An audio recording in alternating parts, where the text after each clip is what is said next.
सावधान। वंदितु सौवसिद्धे धुवमचलमणो वमं गदिं पते ओचामि समय पाहुण मिनमो सुध केवली वणिदम।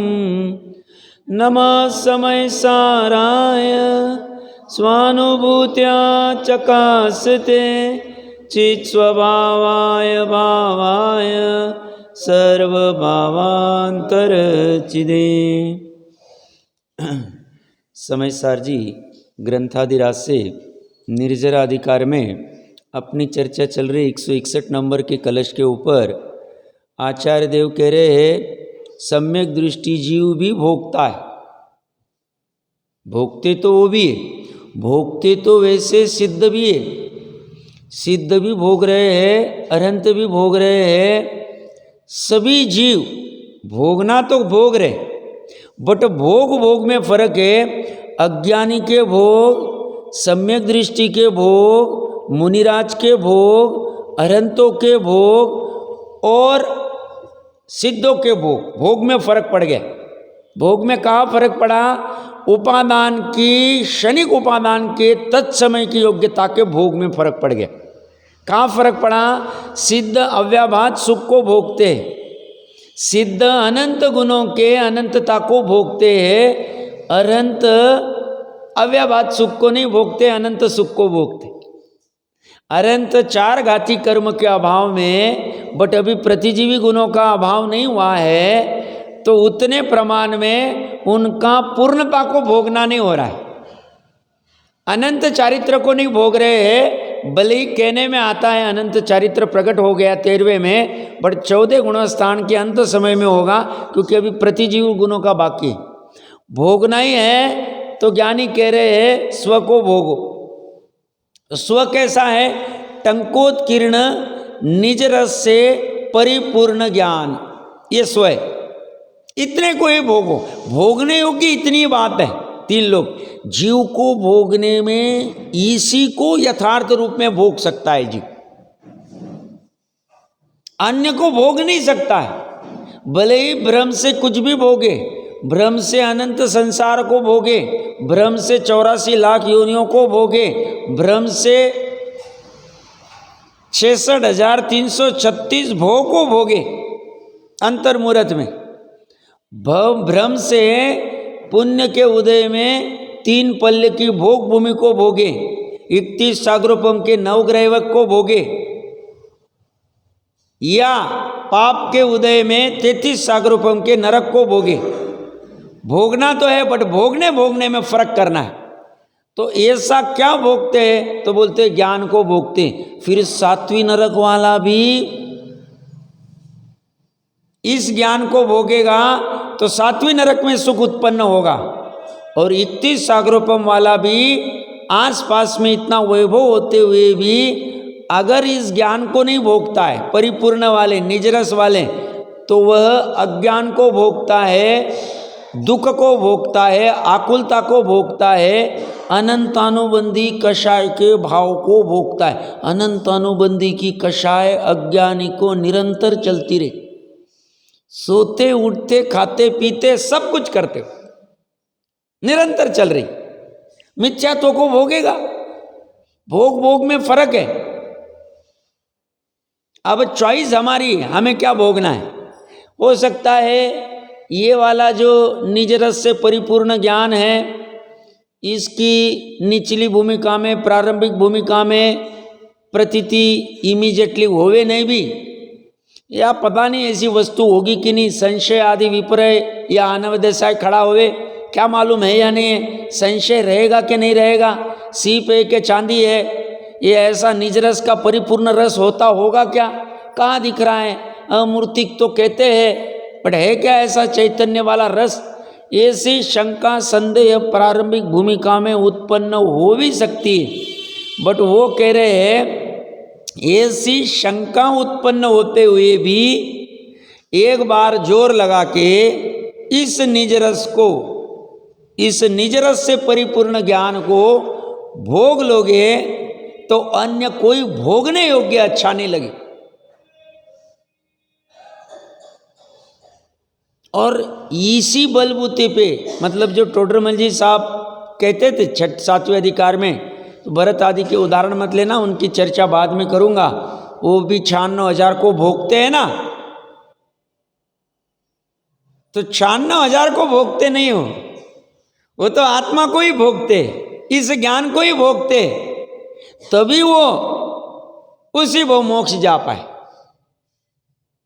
और जो चक्रवर्तीत्व को भोगता है, 96,000 को भोगता है, वो 7वीं नरक जाता है। मतलब चक्रवर्ती तो भरत भी थे, चक्रवर्ती तो ब्रह्मदत्त भी थे, बट दोनों के चक्रवर्तीत्व में फर्क पड़ गया। एक चक्रवर्तीत्व को भोगने में लिप्त हो रहा है और एक चक्रवर्तीत्व को भोगते हुए भी नहीं भोग रहा है। क्यों? वो कमल की बात ही रह रहा है, कीचड़ में कमल जैसे रहता है वैसे रहता है। ये उसने कला सीख ली और ये कला सीखने का एकमात्र साधन है निज रस से परिपूर्ण ज्ञान। इसका आश्रय करो तो ये कला प्रकट हो जाए, और इसका आश्रय न करो ये कला प्रकट नहीं हो। इसके आश्रय से ये कला प्रकट होगी, इसके लक्ष्य से ही होगी। कुछ भी करके मर पच कर भी एक बार के लिए इस निज रस से परिपूर्ण ज्ञान का वेदन करना चाहिए, संवेदन करना चाहिए, लक्ष्य करना चाहिए, प्रतीति करनी चाहिए, श्रद्धान करना चाहिए, विश्वास करना चाहिए। मैं बहुत बार कहता हूं, ये जो निज रस से परिपूर्ण ज्ञान है, ये 5 इंद्रिय से जानने में नहीं आए, और ये कमजोरी, और इसको अनादि से आदत है इंद्रिय ज्ञान को ही ज्ञान मानने की। इसको लगता है आँख को दिखता है तो वही सही है, कान में सुनाई देता है तो वही सही है, स्पर्श हो रहा है तो सही है, बाकी की वस्तु को मानता नहीं।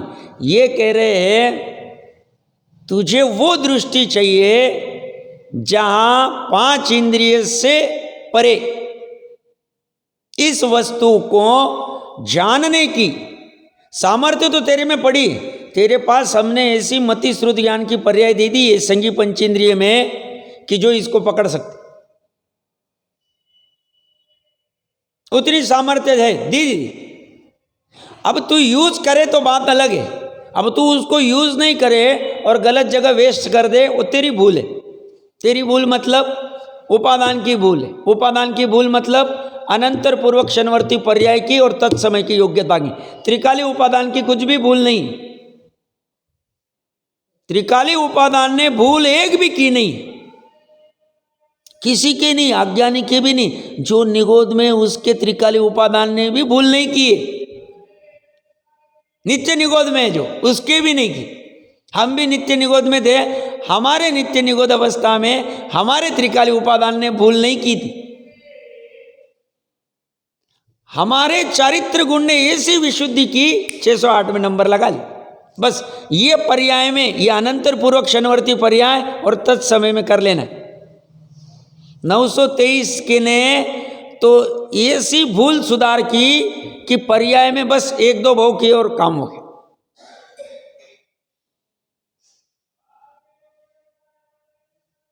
पूरा पुरुषार्थ अनंतर पूर्वक क्षणवर्ती पुरुषार्थ है और तत्समय की योग्यता होनार है, काल लब्धि और होनार है। और उस समय में जो बाहर खड़ा है वो निमित्त है। अनंतर पूर्वक क्षणवर्ती पर्याय में जो बाहर खड़ा है और तत्समय की योग्यता और काल लब्धि के समय जो बाहर खड़ा है वह निमित्त है। दोनों समय में जो खड़ा है जिसके ऊपर आरोप आएगा, और तत्समय की योग्यता यानी होनार और काल लब्धि के लिए जो वेट नहीं करता है, जो बस चलता जाता है सही लक्ष्य पकड़ के, लक्ष्य ठीक कर लेता है, और अनंतर पूर्वक क्षणवर्ती पर्याय में जो करने योग्य है वो सब करता है। क्षणिक उपादान की बात चल रही, स्वभाव के लक्ष्य से 5 समय में स्वभाव, काल लब्धि, निमित्त, पुरुषार्थ और होनार। इसमें होनार और काल लब्धि को हमने तत्समय की योग्यता में लिया। जो हो रहा है अभी वर्तमान में, एक समय की पर्याय में। निमित्त को जो बाहर खड़ा है, कब बाहर खड़ा है? त्रिकाली उपादान स्वभाव के बाहर खड़ा नहीं, जो पुरुषार्थ के समय में बाहर खड़ा है। जब हम पुरुषार्थ कर रहे थे, कौन सा? मोक्ष मार्ग तरफ बढ़ने का, सम्यकत्व सन्मुखता का, जब हम अपने त्रिकाली के स्वभाव के सन्मुख खड़े होने के लिए प्रयास कर रहे थे, जब पैरों में ताकत नहीं थी, लड़खड़ाते हुए चल रहे थे, उस समय में जो बाहर है वो निमित्त। जब हमारा सम्यक दर्शन प्रकट हो गया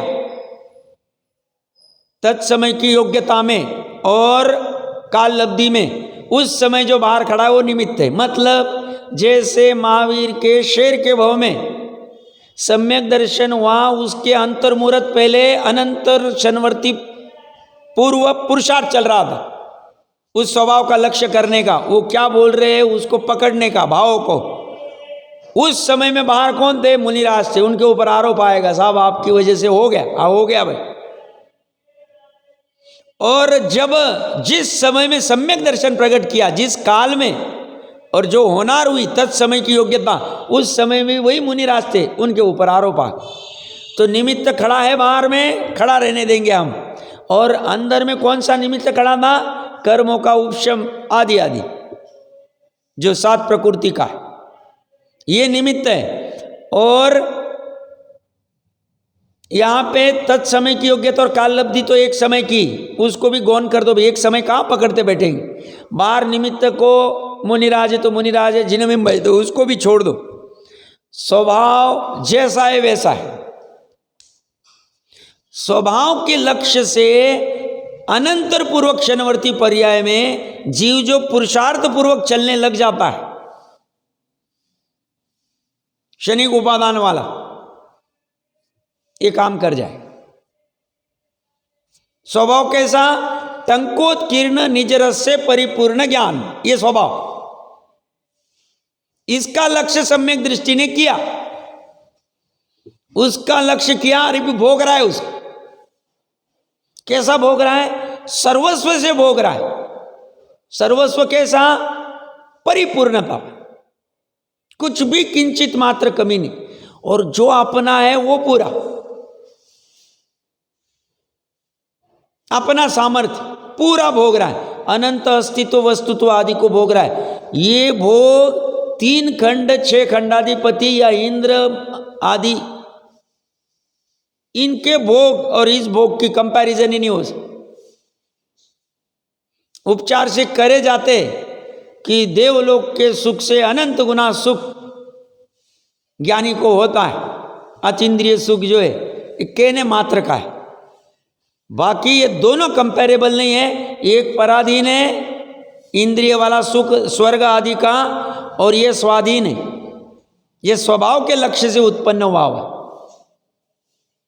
ये क्षणिक है, ये शाश्वत है। शाश्वत कैसे? ये भी एक समय का ही है, अतीन्द्रिय, बट उस समय में जो वेदन होता है वो शाश्वतता का है, क्योंकि वो वेदन किसका कर रहा है? स्वभाव का कर रहा है। वेदन किसका कर रहा है? निज रस से परिपूर्ण ज्ञान का वेदन कर रहा है। वाह! अपने सर्वस्व का वेदन कर रहा है, अपने सब कुछ का वेदन कर रहा है। वाह! तो वहां पे वो ऐसा वेदन नहीं करता मैं एक समय की पर्याय हूं। सम्यक ज्ञान की पर्याय, अनंत ज्ञान की पर्याय, ज्ञानी की पर्याय ऐसा वेदन नहीं करती। कैसा? कि मैं एक समय की पर्याय हूं, एक समय बाद ये सुख चला जाएगा, अतीन्द्रिय वाला, ऐसा वेदन नहीं करती। पूर्णता से करती, परिपूर्णता से करती। तो चर्चा ये कर रही है। और उसकी वजह से क्या होता साहब? उसकी वजह से निशंकित आदि चिन्हों को धारण करके समस्त कर्मों को नाश करते। समस्त कर्मों को नाश करते मतलब क्या? तो उनके जो कोड़ा कोड़ी सागरोपम में कर्म थे, वो एक तो अंत कोड़ा कोड़ी कर दिए, और निरंतर इनकी निर्जरा चल रही है। निर्जरा भी कैसी चल रही है? अविपाक निर्जरा, फल नहीं देती। फल क्यों नहीं देती है? उसमें स्वामित्व आदि नहीं है। उसकी वजह से जो नए कर्म बन रहे हैं वो एकदम नगण्य, अनंत संसार के कारण नहीं है, और इसलिए हमने गौण कर दिया उसको। उसको गौन कर दिया, वो है ही नहीं। नया कर्जा आ नहीं रहा है, इसी को कह रहे बंद नहीं कर रहे। जो कर्जा आ रहा है वो हमने दुर्लक्षित करे। और 41 प्रकृतियों का तो बंध निरोध कर ही दिया है, और 148 में ये 41 ही घातक, इन 41 का उन्होंने बंध निरोध कर दिया सर्व तरह से। और इसीलिए उदय होते हुए भी ये निशंक आदि वर्तते। अब चर्चा रह जाएगी, निशंकित आदि चिन्ह है, वे समस्त कर्मों को नष्ट करते, मतलब क्या? तो यहाँ निशंकित आदि चिन्ह, ये चिन्ह कहाँ उत्पन्न हुए? शरीर में नहीं। 1008 लक्षण है साहब, यहाँ पे कोई उनका बैल दिख रहा है, उनका किसी का हाथी दिख रहा है, किसी का शंख दिख रहा है, किसी का क्या दिख रहा है, ये सब चिन्ह तो अगली अवसरपनी उत्सर्पनी ये थोड़ी चिन्ह रहे और बदल जाएंगे। किसी का क्या आ जाएगा, किसी का क्या आ जाएगा, चलता रहेगा। अनंत तीर्थंकर होके चले गए। पूर्व कितनी अवसरपनी उत्सर्पणी हो गई, हर अवसरपनी उत्सर्पणी में अपने यहाँ पे एक अवसरपनी उत्सर्पणी होती या एक कोड़ा कोड़ी सागरोपम में, वहाँ असंख्य तीर्थंकर हो जाते महाविदय। कितने? असंख्य। वहाँ काल लगाएंगे आप जोर, और सभी सिमंदर सिमंदर सिमंदर जी भगवान युगमंदर जी जो भी रहेंगे 170 160 उत्कृष्ट लगता रहे। कितने हो गए? 1 कोटि पूर्व के पकड़ते जाए तो एक कोड़ा कोड़ी सागरोपम में कितने 1 कोटि पूर्व होंगे? असंख्य। एक के बाद एक, एक के बाद एक, एक के बाद होता जा रहा। तो ये चिन्ह बाहर वाले, इसमें ज्ञानी आकृष्ट नहीं होते। ज्ञानी के तो लक्ष्य में रात दिन एक ही, टंकोत्कीर्ण निज रस से परिपूर्ण ज्ञान। कहने में 4 है, एक ही वस्तु है, 4 विशेषण दिए। टंकोत्कीर्ण, निज रस से परिपूर्ण ज्ञान है ज्ञानी, बट उसको साथ में मसाला जोड़ा है। मसाला एक्स्ट्रा वाला नहीं है, ये डुप्लीकेट वाला नहीं, कृत्रिम वाला नहीं, ये वस्तु ही ऐसी। साहब आप कैसे कह सकते? हम आगम का सेवन करके कह रहे हैं ना, ये वस्तु परिपूर्ण भी है और निज रस से ही, अन्य से नहीं।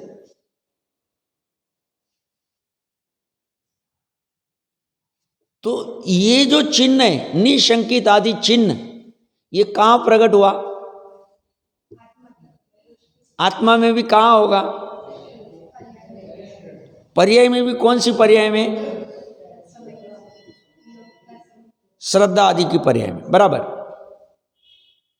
ये निशंकित आदि चिन्ह प्रकट हुए हैं श्रद्धा की पर्याय में, ज्ञान की पर्याय में, और कुछ अंश में चारित्र की पर्याय में।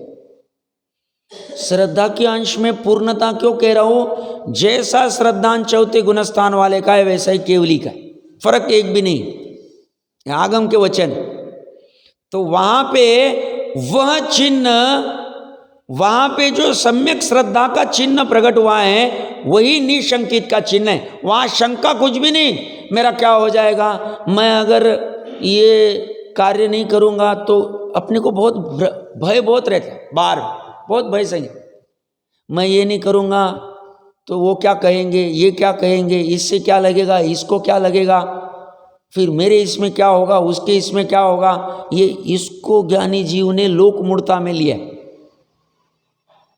लोग क्या कहेंगे, लोग क्या कहेंगे के चक्कर में ये अपने आत्मा को दांव पे लगा देता। ये बहुत घातक काम है, कठिन, और उसकी वजह से उसके निशंकित आदि चिन्ह उत्पन्न नहीं हो सकते। क्यों? निशंकित वाले चिन्ह ऐसा खतरनाक चिन्ह है, वो कहता है 3 लोग 3 काल बाहर खड़ा हो जाए। मैं अपने इस चिन्ह को, मैं अपनी इस निज रस से परिपूर्ण ज्ञान को छोड़ने को तैयार नहीं। सभी मेरे से विपरीत हो जाए, सभी मेरे को छोड़ देवे, सभी मेरे को माने नहीं, कुछ भी करे तो भी चलेगा। ऐसी सामर्थ्य इस निशंकित के चिन्ह में होनी चाहिए। वहां भय नहीं उत्पन्न होना चाहिए। ये नहीं करूँगा, मैं घर का मेन सदस्य हूँ, बड़ा सदस्य हूँ, मैंने तो ये करना ही चाहिए, मैं नहीं करूँगा तो लोग क्या कहेंगे, ये क्या कहेगा, समाज क्या कहेगा, रिश्तेदार क्या कहेंगे, परिवार वाले क्या कहेंगे, मित्र क्या कहेंगे। इस चक्कर में सब लोक मूर्ता बहुत व्यापक है। मूर्ता को 25 दोषों में 3 बार लिया है। एक तो 8 दोष उसमें मूर्ता है, फिर 3 मूर्ता अलग से ली, फिर 6 अनायतन में भी मूर्ता ले ली। 25 दोष जो लगाता है मिथ्या दृष्टि। चर्चा क्या चल रही है अपनी, सम्यक दृष्टि की चल रही। 8 गुण का धारी मतलब नकारात्मकता से 25 दोषों से रहित, 25 दोषों से रहित और 8 गुणों का धारी। तो 8 गुण रहेंगे तो 25 दोष नहीं रहेंगे। 25 दोष में 6 और 3 9 10, 40% मूर्ता पे लगा दी। 6 अनायतन मूर्ता, 3 मूर्ता देव मूर्ता, गुरु मूर्ता, लोक मूर्ता, और 8 दोष में भी कांक्षा, कांक्षित आदि जो दोष है उसमें भी मूर्ता लगा। 6 और 3 9 और 1 10। ये मूर्ता इतनी घातक है और उसे पता ही नहीं चलता ये मुझे डुबा रही और अनंत काल से डुबा रही, फिर भी ये मूर्ता करता ही जाता है। नहीं, इतना तो करना ही चाहिए ना, फिर ऐसे कैसे होगा, व्यवहार फिर कैसे चलेगा। लोक व्यवहार में तो अपन बैठे ना, लोक व्यवहार तो करना पड़ेगा ना, लोक मूर्ता तो करनी पड़ी। भैया तेरा दाव लग रहा है यहाँ पे। वो कह रहे एक बार के लिए तू इस लोक आदि मूर्ता को, क्योंकि जब वो सम्यक दृष्टि होता है तब इन 25 दोषों को, इसमें 10 मूर्ता को त्यागता है। कहाँ त्यागता है? पर्याय में, परिणति में। किसकी परिणति में? श्रद्धा की परिणति में, ज्ञान की परिणति में, और कुछ अंश में चारित्र की परिणति। ऐसे देखा जाए तो कुछ अंश कहना भी ये मेरी मजबूरी, क्योंकि अनंतानुबंधी ये 99.99% है। समझ लो आप, चारित्र में भी डाल दिया, 0.01 को छोड़ दिया हम, जो अप्रत्याख्यान वाला बच गया है, 50 वाला। कितना बल लगेगा, कितना दम चाहिए, और ये पर्याय में दम उत्पन्न होना चाहिए। ये शरीर की क्रिया से नहीं। शरीर की क्रिया तो बाहर में निमित्त नैमित्तिक से जैसी उत्पन्न है, वो तो कह रहे अंदर से बाहर तरफ व्याप्ति लगेगी, बाहर से अंदर तरफ नहीं लगेगी, दोनों तरफा नहीं। मतलब बाहर से निशंकित निकांक्षित वात्सल्य प्रभावना सब दिख रहे, सब क्या प्रभावना कर रहे, क्या वात्सल्य दे रहे, क्या स्थितिकरण कर रहे, क्या उपगमन कर रहे, क्या निशंकित है साहब, धर्म में क्या बात करते। बट वो कह रहे ये बाहर वाला जो है अंदर में रहेगा जरूरी नहीं, क्योंकि अंदर वाला अमूर्तिक में होना चाहिए। हाँ, ये बात नक्की, अंदर में अगर उत्पन्न हो गया, अंदर कहाँ? उपादान में। उपादान मतलब जीव में। जीव के श्रद्धा ज्ञान चारित्र की पर्याय में ये निशंकित उत्पन्न हो गया, बाहर में ये दिखेगा ही दिखेगा, क्योंकि अंदर से बाहर तरफ व्याप्ति है, बाहर से अंदर तरफ व्याप्ति नहीं। बाहर वाला द्रव्यलिंगी आदि वाला भी हो सकता है, हो सकता, पॉसिबल। अब वो भ्रम कर बैठे और कहते इससे मैं हो गया, वो कहते ऐसा। इसलिए पूरा जोर का है आध्यात्म के इसमें। चरणान योग में जाएंगे तो ऐसी चर्चा ही नहीं होगी। थोड़ा किसी को अटपटा भी लगता होगा, ये क्या बार बार वही द्रव्य गुण पर्याय की चर्चा करते, वही फोकस करते। बट ये समझना एक बार जरूरी, क्योंकि ऐसा तो अनंत बार ऊपरी ऊपरी बहुत समझा है, हमने 10 बार पढ़ा होगा। हाँ, निशंकित मालूम है, हाँ निकांक्षित मालूम है, हमने देखा था वहाँ उनके प्रवचन सुने थे, ये शास्त्र में चर्चा हुई थी, हाँ पता है। बट जब तक उपादान लेवल पे, निश्चय लेवल पे, क्योंकि निश्चय बिना व्यवहार की कोई दम नहीं, हम निश्चय की चर्चा कर रहे, थोड़ी ऊब भी आती होगी, थोड़ा लगता होगा वही रात, वही सुबह आएगा, वही पौन घंटा वही चलता। बट एक बार समझने का प्रयास करना। क्यों? ये इनको नहीं समझ रहा, इन्होंने क्या किया 415 गाथाओं, इनको समझ नहीं थी। 2000 साल पहले होके गए, 415 गाथा में एक ही बात कही हो, क्योंकि वो कह रहे और ऑप्शन नहीं है, और दूसरा ऑप्शन नहीं, एक ही ऑप्शन है। अब आप एक गाथा में समझ जाओ, हमें कोई बाधा नहीं, आपको थोड़ी कह रहे 414 गाथाएं पढ़ो। आप नहीं समझ रहे हैं तो हम उसी की धुन लगाएंगे, क्योंकि हमें दूसरी वस्तु से हो सकता था तो हम कहते थे, दूसरी वस्तु से हो नहीं सकता ना। और ग्रंथ अध्यात्म का है, बात वही चले। वैसी चर्चा है। बीच में वो जो 2-3 दिन पहले मैंने कहा था लेट का, कभी किसी को कोई कठिनाई है तो मुझे कोई बाधा नहीं, तो ये तो समो शरण है भाई, ये तो भगवान का शरण चल रहा है, नव देवताओं का है, अपना कुछ नहीं। हम तो यहाँ सिर्फ बैठे, हम वहाँ घर पे स्वाध्याय करते थे, यहाँ आके कर रहे, तो कोई फर्क नहीं। किसी को कोई कठिनाई भी हो तो आराम से 10-15 मिनट बाद भी आए तो आने में बाधा नहीं। या तो तीनों गति को समो शरण है भाई, सबको समान अवसर है। मैं तो अलग अपेक्षा से कह रहा था 2 दिन पहले, भाव यही थे मेरे कि भाई छूटना नहीं चाहिए, पकड़ में आना चाहिए। किसी को कौन सा शब्द लग जावे और उसका काम हो जावे, कह नहीं सकते, मेरी भावना वो थी। बाकी आने में तो कभी भी कोई कठिनाई होगी तो कभी भी आ सकते, वो कोई नहीं, 5 मिनट पहले भी आवे तो मुझे कोई फर्क नहीं पड़े, क्योंकि यहाँ तो कोई टिकट विकेट भी नहीं है, ना कोई एंट्री की कोई रोक है। तो इन्हीं में अपनी चर्चा चल रही थी, अपना प्रकरण 442 नंबर पेज, टंकोत्कीर्ण निजरस से परिपूर्ण ज्ञान के सर्वस्व को भोगने वाले सम्यक दृष्टि के। और ये सब शब्द अमृत चंद्र देव ने संस्कृत में लिखे, पढ़ते अच्छे शब्द हैं। टंकोत्कीर्ण स्वरस, अपना निज रस, निचित परिपूर्ण ज्ञान सर्वस्व भाज भोगने वाले सम्यक दृष्टि, इसको भोगता है, मतलब ये प्रमाण हो गया। अमृत चंद्र देव कहा तो बात अभी कोई कंफ्यूजन ही नहीं, प्रामाणिक एकदम, ये भोगता है वो।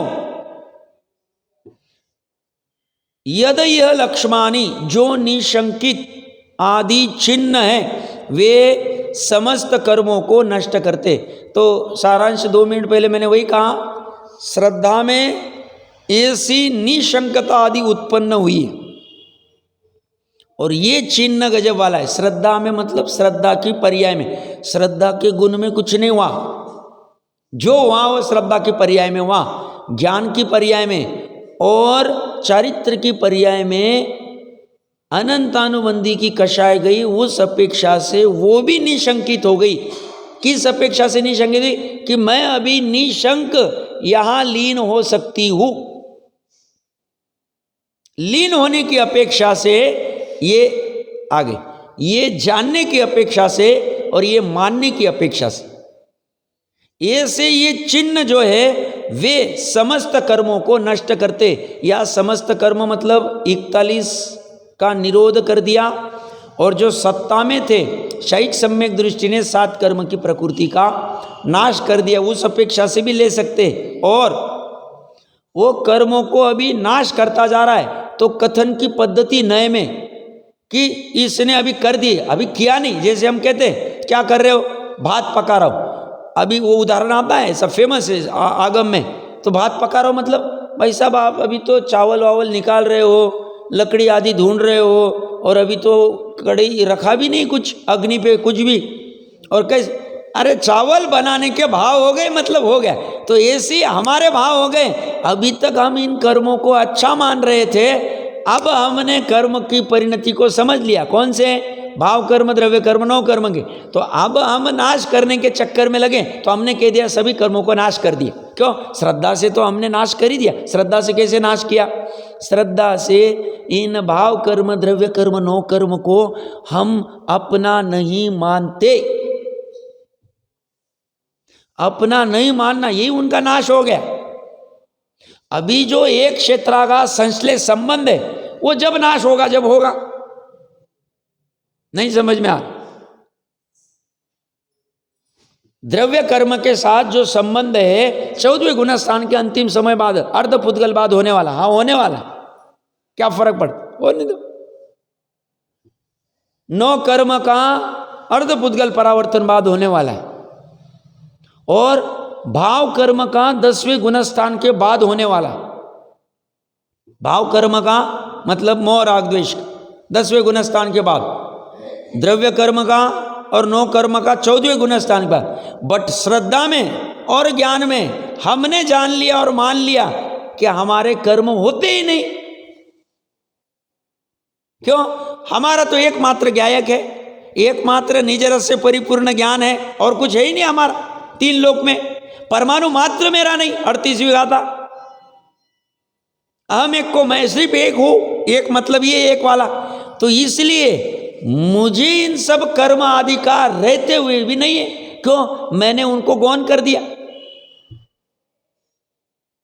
मैंने उनको गौण कर। जैसे यहां पे सभा में सब लोग बैठे, अब उसमें मान लो मुझे पिताजी के प्रति बहुत राग है, समझ लेना चीज, तो मैं बाकी को गौण करके पिताजी को ऊर्ध्व करूंगा, सहज हो जाता। अब इनका विरोध नहीं, बैठे ना सब।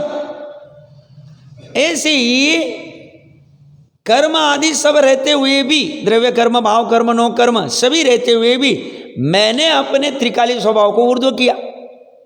बाकी को है बट मैंने श्रद्धा में और ज्ञान में गौण कर दिया, मेरे लिए नहीं है, बात खत्म हो गई।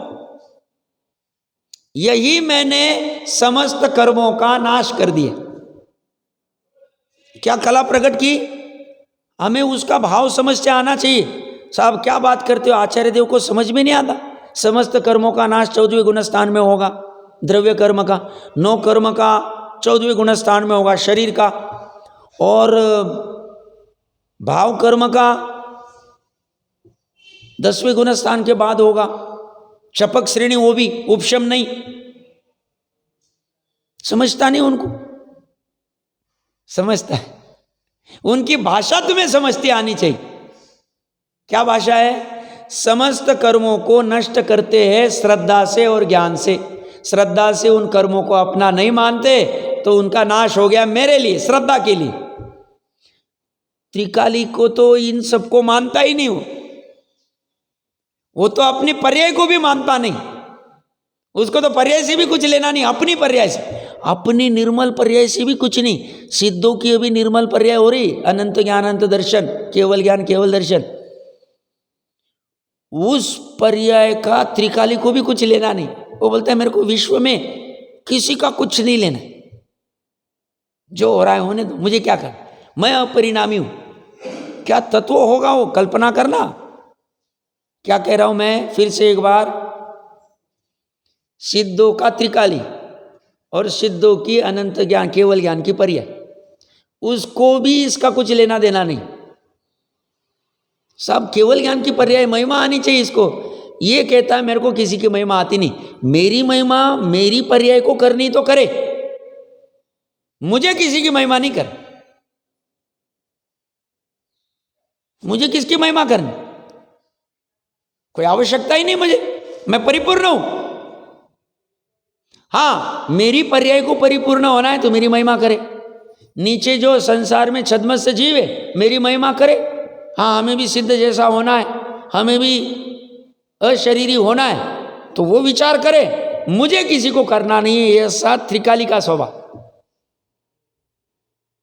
तो त्रिकाली के लिए तो ये समस्त कर्म नष्ट ही अभी वर्तमान में भी, और पर्याय में जो कर्म बंधन है, कर्म की वजह से दुख है, कर्म हंसाते, कर्म रुलाते, आदि आदि कुछ चलते रहते। तो ये कह रहे हैं ये कर्म श्रद्धा और ज्ञान से नष्ट हो गए, अब है ही नहीं, रहते हुए भी नहीं। ऐसी परिणति चौथे गुणस्थान में भी हो जाती। हमें लगता है सभी वैरागी कैसे बोलते हैं, घर में वैरागी, ये चलता है। उसके पास उन कर्मों के साथ में स्वामित्व नहीं। चक्रवर्ती की प्रकृति के ऊपर, कामदेव के ऊपर, इनके साथ में एकत्व पना नहीं। किसका? श्रद्धा का और ज्ञान का। उन द्रव्य कर्म से भी नहीं, नो कर्म से भी नहीं, और भाव कर्म से भी नहीं। एकत्व, ममत्व, स्वामित्व नहीं। इस अपेक्षा से नष्ट हो गए हम। अब क्या बचा? क्या कला किया क्या साहब? ये जो आप चर्चा कर रहे हैं ऐसा होता है, ऐसा ही पर्याय में होता है। मजबूरी हमारी शब्दों में कहना पड़ता। क्या कह रहे? परिणमन में, बस हो गया। बाहर में क्या किया? बाहर में कुछ नहीं किया। 6 खंड को कुछ किया, 84 मंजिल घर को आग लगाया, 94,000 के साथ डिवोर्स लिया, तलाक लिया। सब तलाक लिए भी ना, फिर वो अलग नहीं रहते, अलग नहीं। अरे भैया वहां रह के भी अलग है।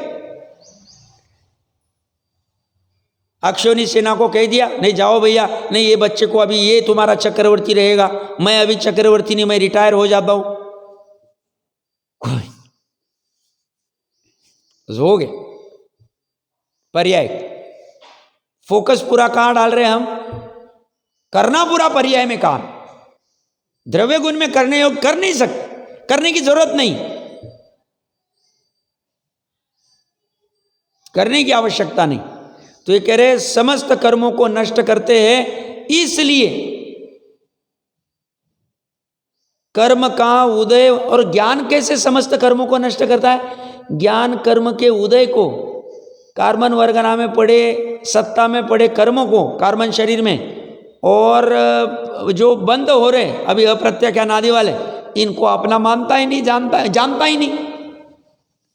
और तो कहता है इसकी क्वालिटी अलग है। ज्ञान तो और होशियार, श्रद्धा से होशियार है, तो ज्ञान जानता है, उसे ये कुछ पड़ा नहीं। इसलिए कर्म का उदय वर्तता होने पर भी इनके भी कर्म उदय हो रहे हैं। सम्यक दृष्टि को पुनः कर्म का बंध किंचित मात्र भी न, 41 प्रकृतियों का किंचित मात्र बंध नहीं होता है, बाकी प्रकृतियों का बंध होता है। अंत कोड़ा कोड़ी वाला हमने गौन कर दिया, अनंत संसार का कारण नहीं। एक, परंतु जो कर्म पहले बंधा था, पहले गड़बड़ करके आ गए, अब ये कर्जा उदय में आएगा ना, कितना भागोगे? ये अच्छो का आता है, हम कुछ भी नहीं। कल ही कई शाम में चर्चा थी, कृष्ण जैसे का सबका ही आप हालत खराब हो जाती। एक दिन पहले 3 खंडाधिपति, और एक दिन पहले सब खाक हो गया। एक दिन पहले रात में अरे क्या महल, स्वर्ण नगरी द्वारका, ओ क्या देव सेवा में क्या है, और पूरी आग लग गई, खत्म हो गया। अब क्या क्या क्या क्या कहा गए? अब देखो, जिसे वो तो सम्यक दृष्टि थे तो अपना मानते नहीं थे, वो बात अलग है, वहां मिथ्या दृष्टि रहती, हालत गंभीर हो जाती। वो कितना गजब, क्यों? उसका जितनी राग और जितना मोह होगा उतना दुख ज्यादा हो। अब क्या हो, हाय खा जाते सब। हो क्या रहा है आसपास में? यही चल रहा है। क्यों? ये निज रस से परिपूर्ण ज्ञान देखा नहीं। सबके लिए एक ही सॉल्यूशन, लौकिक जीवन में लिप्त होने वाले के लिए भी, सुखी होने के लिए एक ही सॉल्यूशन। लौकिक पढ़ाई वाले ने भी ये पढ़ाई करनी चाहिए। समय सार को पठन पाठन में रख नहीं सकते, क्योंकि इसकी विषय वस्तु ऐसी, बट रखने योग्य। प्रवचन सार जी को रखा जाएगा, तत्वार सूत्र जी को रखा जाएगा। क्यों? इसमें पूरी व्यवस्था का वर्णन है। ये जो विद्वान आदि बनते उसमें वो रखा जाता है, इसको नहीं रखा जाता, और रखा इसको जाना चाहिए, क्योंकि ये वस्तु का कथन यहां प्रॉपर है। तो ये कह रहे, परंतु जो कर्म पहले बंधा था, उसके उदय को भोगने पर उसको नियम से उस कर्म की निर्जरा होती। उसको अभी यहाँ पे उन्होंने लिखा नहीं, बट उसमें स्वामित्व नहीं है, तो अकाम निर्जरा होते। भोगना भी कैसा है? फल वैसा नहीं आता है, फल एकदम इष्ट अनिष्ट बुद्धि पूर्वक दुख पूर्वक वाला नहीं आता फल, इसके लिए वो भोगते नहीं। भावार्थ, सम्यक दृष्टि पहले बंधी हुई भय आदि प्रकृतियों के उदय को भोगता है,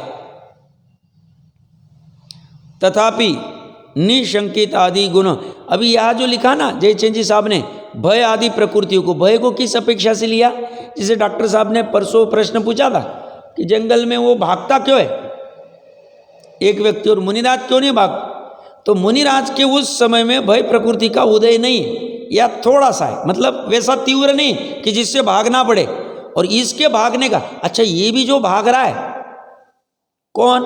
सम्यक दृष्टि, ये इसलिए नहीं भाग रहा है कि भागने से मैं बच जाऊंगा, भागना उपादेय है, मेरा इससे कल्याण हो जाएगा, ये इसलिए भाग रहा है इसका जो चारित्र मोह का अप्रत्याख्यान वाला राग हुआ है कि उसमें ऐसा राग आया कि मनुष्य बहुत दुर्लभ है, ये इस चक्कर में नहीं खोनी चाहिए, हमने जाके बचाव करके और फिर जिन धर्म आदि करना चाहिए, या अपने गृहस्थी का थोड़ा बहुत जो राग होगा उस अपेक्षा से भागता भी, बट वो भागते हुए भी श्रद्धा और वो होती नहीं। और दूसरा वाला न भागते हुए भी द्रव्यलिंगी और मिथ्या दृष्टि, उसके भय प्रकृति का तीव्र उदय नहीं, बट उसके मान का या लोभ का। द्रव्यलिंगी मुनि को लोभ होगा क्या?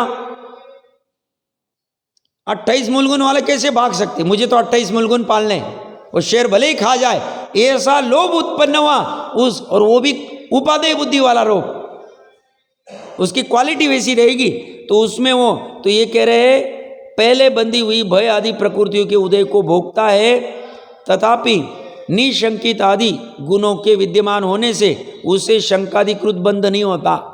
ये श्रेणी का भी ले सकते उदाहरण, हमने लिया ही था। तो श्रेणी का भय का तीव्र उदय हुआ और उसमें जो घटना घट गई, वहां पे शायिक श्रद्धा उस घटना को रोक नहीं सकती, क्योंकि शायिक श्रद्धा की पर्याय शरीर के उस परिणमन को कुछ नहीं कर सकती। शरीर ने जैसा भी कुछ कहीं सिर ठोक दिया होगा, जो कुछ किया होगा, उसको रोक नहीं सकती। कौन? श्रद्धा की पर्याय। श्रद्धा की पर्याय आयु कर्म का अभी स्टॉक खत्म हो रहा है तो उसको बढ़ा नहीं सकती। 2, 3 चारित्र मोह में ऐसा भय उत्पन्न हुआ है, चारित्र मोह का द्रव्य कर्म का ऐसा उदय और चारित्र मोह से ऐसा भय संज्ञा का उत्पन्न जीव में होना, इसमें भी शायिक श्रद्धा कुछ नहीं कर सकते। शायिक श्रद्धा ऐसा सब होते हुए भी विचलित नहीं होती, ये इसका कमाल। और उस बलबूते पे उसको कुछ भी दुख नहीं हो। तो ये कह रहे हैं इस सम्यक दृष्टि पहले बंधी हुई भय आदि प्रकृतियों के उदय को भोगता है, तथापि निशंकित आदि गुणों के विद्यमान होने से उसे शंकाधिकृत, शंका के निमित्त से होने वाले संदेह कल्पित भय से बंध नहीं होता। ये यहाँ नीचे फुट नोट में कह दिए, शंका का अर्थ कल्पित भय। जितने भी भय कल्पना किए गए यथार्थ है नहीं, समझना अच्छे से। कल्पित शब्द महत्वपूर्ण है। हमें जो भी भय लगते, अरे ये हो जाएगा, अरे कब क्या होगा, अब क्या होगा, अब क्या होगा, और भय संज्ञा सही में बहुत बढ़ गई। आप समझना अच्छे से, वेग भी बढ़ गया है। सब ऐसे देखते तो गाड़ियां आदि आदि एकदम भागा दौड़ चल रही, बट भागा दौड़ करते हुए सही दिशा नहीं, निज रस से परिपूर्ण की दिशा नहीं, वो भागा दौड़ सार्थक नहीं। एक और भय संज्ञा बढ़ने की वजह से ये नहीं करूंगा तो क्या हो जाएगा, ये नहीं करूंगा तो, ये कहते तू क्यों चिंता करता है, तेरा बाल भी बांका नहीं हुआ है अनादिकाल से, और अभी भी नहीं होगा। तेरा मतलब तेरे स्वभाव का, पर्याय का जितना अज्ञान में बाल बांका हो गया वो तो पर्याय चली गई, अब ढूंढ के भी मिल नहीं सकती। द्रव्य के बाहर तो पर्याय है ही नहीं, जाती ही नहीं, जा नहीं सकती। द्रव्य में भी भूतकाल की एक भी पर्याय मिलेगी नहीं। ज्ञान में जान सकते वो बात अलग है, भूतकाल की पर्याय को, पर ढूंढने जाओगे, चलो मैं उसको देखता हूं कैसी, नहीं मिली। हम भले क्या करते, जैसे अभी बहुत ट्रेंड चालू हो गया, स्कूल के फ्रेंड्स का गेट टुगेदर करना है, कॉलेज के फ्रेंड्स का गेट टुगेदर करना है, एक बार मिलना है। बहुत बार कहाँ खड़े हम 20 साल बाद, हमारे पास मर्सिडीज आई कि मारुति 800 आई कि क्या आई, थोड़ा बहुत अच्छा लगता है, अपना मन हल्का हो जाएगा, कैसे हम खेलते थे, कैसे करते थे, तो उसके लिए वो चाहता है। तो ऐसा स्पर्श करना लौकिक में, पर्याय में जो कुछ घट रहा है वो हो सकता है, बट यहां नहीं हो सकता। यहां पर्याय पकड़ में नहीं आ सकती। क्यों? पर्याय कहती मेरे स्वभाव ही ऐसे, मेरा स्वभाव नाश होना है, तू नाश के चक्कर में क्यों पड़ता है?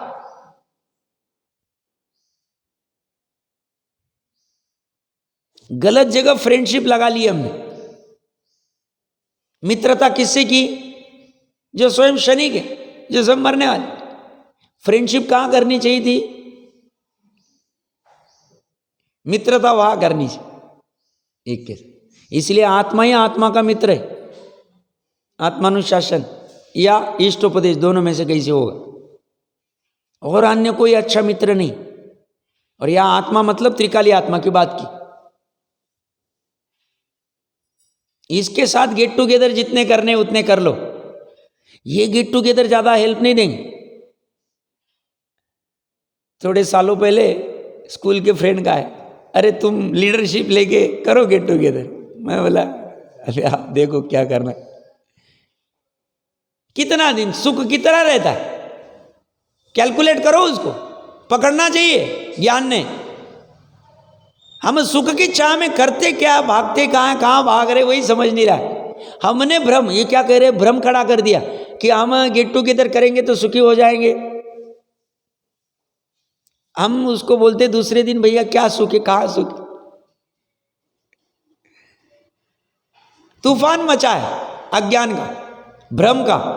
और ये कह रहे हैं शंका मतलब कल्पित भय, भ्रम जनित भय, और कुछ नहीं, भ्रम से उत्पन्न किए गए। और ये भ्रम कहाँ खड़ा हुआ?